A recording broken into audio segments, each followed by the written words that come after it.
오는 25일 바로 내일이지요. 헌법재판소에서 윤석열 대통령 탄핵 심판의 마지막 변론이 진행됩니다.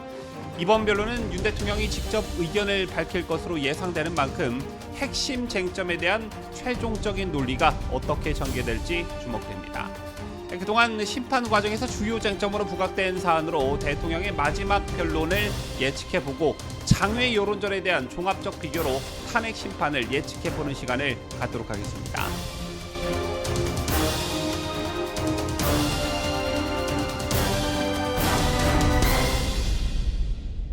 시청자 여러분 안녕하십니까? 뉴스데일리 베스트 민앵커입니다. 헌법재판소에서 윤석열 대통령 탄핵 심판의 마지막 변론이 진행됩니다. 여러분께서도 그러실 테지만 저 역시 지난해 12월 3일 윤 대통령께서 비상계엄을 선포할 때부터 현재까지 일어났던 그런 일들이 주마등처럼 스쳐 지나갑니다.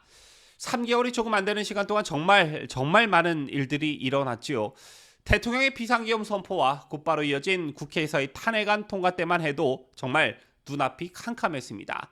지난 2017년 박근혜 대통령 탄핵의 트라우마가 드리워졌고 이러다가 정말 두 번씩이나 당하는 것이 아닌가, 우리가 뽑은 대통령을 두 명씩이나 좌파들에 의해 잃게 되는 것은 아닌가 두려움이 엄습해왔습니다. 그러나 그 두려움도 잠시 대통령의 대국민 담화, 탄핵 가결, 체포와 구속, 그리고 헌법재판소의 탄핵 심판이 이어지면서 전례가 없이 빠른 속도로 대한민국의 자유우파는 결속했고 대통령의 비상계엄은 계몽령이었다는 것에 공감하는 국민들이 늘어나면서 전세는 금방 역전됐습니다. 여론전의 일선에 서 있는 집회만 봐도 그랬지요. 처음에는 비등비등하게 보였던 탄핵 찬반 집회는 시간이 가면 갈수록 확연한 차이를 보였습니다. 광화문을 중심으로 한 탄핵 반대 집회는 매주 수십만이 모였고 그 기세가 부산, 대구, 광주, 대전, 천안 등으로 뻗치면서 그야말로 발 디딜 틈 없는 구름 인파가 몰렸습니다. 반면 이재명의 거듭된 집회 참여 독려에도 불구하고 탄핵 찬성 집회는 시간이 가면 갈수록 소멸 양상을 띠었습니다. 편향된 언론 환경 속에서 이룬 일종의 쾌거라고 할 수 있겠는데요. 이 밖에도 또 다른 여론의 장이라고 할 수 있는 유튜브와 인터넷 온라인 공간 속에서도 활발한 여론전이 펼쳐졌습니다. 댓글 여론뿐 아니라 젊은 층들이 주로 이용하는 각종 인터넷 커뮤니티에서도 비상계엄과 대통령 탄핵, 그리고 불공정한 공수처 등의 수사기관과 헌법재판소에 대한 성토가 이어졌고 활발한 정보 교류가 이어졌습니다.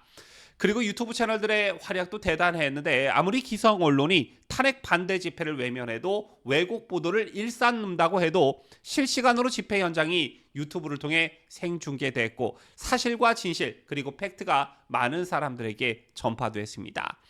아무리 민주당이 거대 의석을 앞세워 카톡 검열, 고발 운운한다 이렇게 협박을 해도 그 기세는 꺾을 수가 없었던 것입니다. 물론 3월 초 중순으로 예정된 헌법재판소의 최종 판결이 나올 때까지 여론전에 끝까지 최선을 다해야겠지만 지금까지의 상황으로만 놓고 보면 여론전에서는 전혀 밀릴 게 없었다, 아니 오히려 여론을 압도했다, 이런 평가가 가능할 듯합니다. 여론조사 흐름 또한 굉장히 고무적인 상황이지요. 그렇다면 이제 남은 것은 헌법재판소 재판관들일 텐데요. 이걸 예측하기는 매우 어렵습니다. 박근혜 대통령 탄핵 당시에도 그 누가 8대0 인용을 예측할 수가 있었겠습니까? 다만 헌법재판소 재판관들이 사실에 입각해 헌법 정신에 맞는 판결을 내린다면 이건 도저히 인용 결정을 내릴 수 없다라는 것입니다. 자, 우선 헌법재판소 심판 과정에서 가장 큰 논란이 된 사안은 윤 대통령이 국회 개헌 해제 표결 당시 군 투입 검토와 실행을 했는지 여부였습니다. 이와 관련해 탄핵소추위원 측은 대통령실과 군 수뇌부 간의 교신 내역과 특정 부대의 대기 지시 정황 등을 문제 삼았는데요. 이 과정에서 거의 거짓으로 판명된 홍장원 메모라던가 가스라이팅을 당한 것으로 보여지는 곽종군의 거짓 진술 논란이 있었지요. 따라서 윤 대통령은 최종 변론에서 군의 불법적 개입은 전혀 없었다는 입장을 강조할 것으로 보여집니다. 군과 경찰은 법과 원칙에 따라 움직였고 국회 개헌 해제 표결 과정에서 군 개입이 있었다는 주장은 명백한 허위라는 논리를 펼칠 것으로 예상되고요. 또한 당시 실무자들의 진술이 조작되거나 과장되었다는 점을 부각하면서 군 개입설이 정치적 프레임에 불과했다는 논리를 제시할 가능성이 높아 보입니다. 윤 대통령은 아시다시피 법치주의를 강조한 만큼 국회 계엄 해제 표결을 저지하기 위해 물리력을 동원하는 것은 애초에 고려 대상이 될 수 없었다는 점을 또 강조할 것으로 보여지고요. 그리고 그 다음 윤 대통령 탄핵 심판의 가장 민감한 부분이라 할 수 있는 내란죄 적용 가능성과 관련된 쟁점입니다. 검찰 조사를 통해 대통령실과 군 관계자들의 통화 내역과 문건 등이 공개되면서 야당 측에서는 대통령이 내란을 시도했다라는 주장을 펼쳐왔죠. 이에 윤 대통령은 마지막 변론에서 내란죄 적용의 부당성을 강하게 주장할 가능성이 높습니다.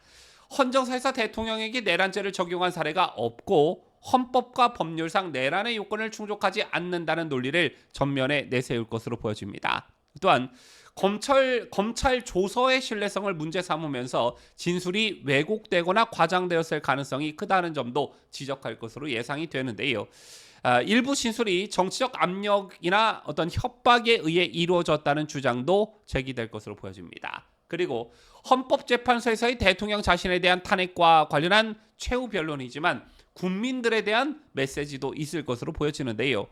옥중에서도 국민들에 대한 메시지를 꾸준히 내왔기 때문에 이번 최후 변론에서 대통령께서 내놓을 메시지가 많이 기대됩니다. 그리고 한 가지 더 말씀을 드리자면 오늘 헌법학회 최고 권위자인 허영 교수의 인터뷰 글이 조선일보에 실렸습니다만 허영 교수 말고도 법조계의 분위기도 매우 호의적입니다. 탄핵 인용이냐 기각이냐 이 문제가 아니라 각하돼야 한다는 의견이 속출하고 있는 것으로 알려졌는데요. 정말 순도 100% 법대로 한다면 각하가 맞지요.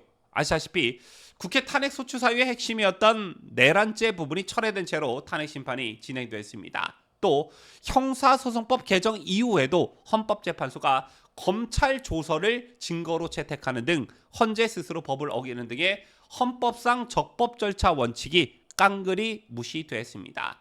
또한 실체적 진실을 발견하기 위한 충분한 심리도 진행되지 않았죠.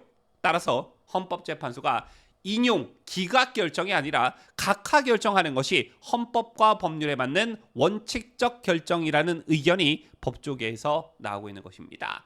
다른 것을 다 떠나서 국회가 내란죄로 대통령을 탄핵 소추한 다음에 내란을 철회했으니 즉 소추 사유의 동일성이 상실됐기 때문에 이를 법대로 하면 각하 결정을 내려야 맞는 것이다. 이런 겁니다. 자, 어려울 것도 없이 굉장히 간단한 부분인데요. 정치권과 여론의 압박에 시달리는 헌법재판관들 입장에서도 인용이냐 기각이냐 이 둘 중만 고민하지 말고 각하가 훨씬 부담이 적을 수도 있습니다. 최근 한 유튜브 채널에 출연한 판사 출신의 나경원 의원도 각하 가능성을 언급했었는데요. 절차상으로 이미 많은 문제점을 노출시킨 헌법재판소의 판결, 이걸 과연 어떤 국민이 납득할 수 있을까라는 점에 비춰봐도 각하가 가장 나은 현명한 결정이 아닐까 생각합니다. 지금까지 저는 자유대한민국을 수호하는 뉴스데일리 베스트 민앵커였습니다.